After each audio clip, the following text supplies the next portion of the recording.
presented by Maithili गायक। तौने तोरा हमारा जे कबर कौनो सहार Mixed by आशीष अनमोल। तौने तोरा हमारा जे कबर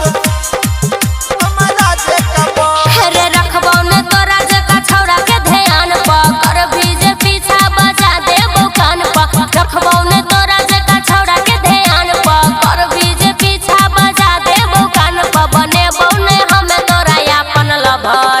अपन लभर हे रे अपन लभर खोज ले के छौड़ी तू कौनो सहार तौने तोरा हमारा जे कबर खोज ले के छौड़ी तू कौनो सहार तौने तोरा हमारा जे कबर रखबौ ने तोरा जका छौड़ा के ध्यान प कर भीजे पीछा बजा देबौ कान प रखबौ ने तोरा जका छौड़ा के ध्यान प कर भीजे पीछा बजा देबौ कान प बनेबौ ने हमें तोरा अपन लभर हे रे अपन लभर खोज ले के छौड़ी तू कौनो सहार तौने तोरा हमारा जे कबर खोज ले के छौड़ी तू कौनो सहार तौने तोरा हमारा जे कबर मुँह देखने छे हमारा जे कबर तौने तोरा हमारा जे कबर DJ Sumit Satish presented by 5G Music.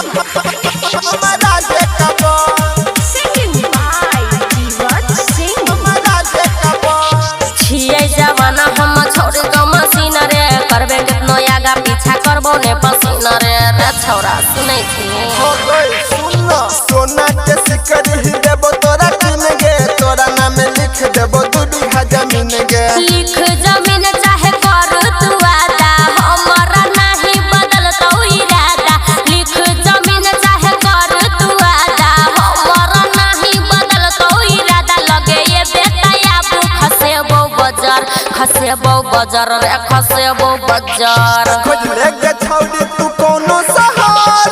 तौने तोरा हमारा जे कबर खोज ले के छौड़ी तू कौनो सहार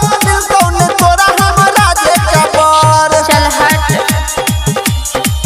हमारा जे Mixed कबर by Ashish Anmol.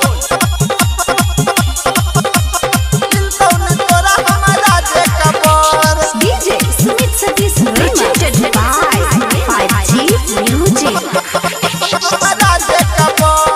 Singing by Jivat Singh. हमारा जे कबर हमरा पटाबे में जरतो नदी बिया देल रे अपन भी पलान सबटा भजे तो फेल रे पसीना छीट जेतो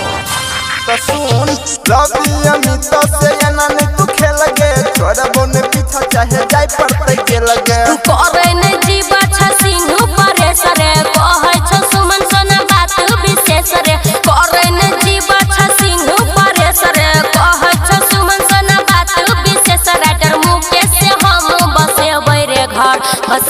रे घर सुन बसेबै रे घर खोज ले के छौड़ी तू कोनो सहार तौने तोरा हमारा जे कबर खोज ले के छौड़ी तू कोनो सहार तौने तोरा हमारा जे कबर जो तोरा से निम्ने भेटते Presented by मैथिली गायक।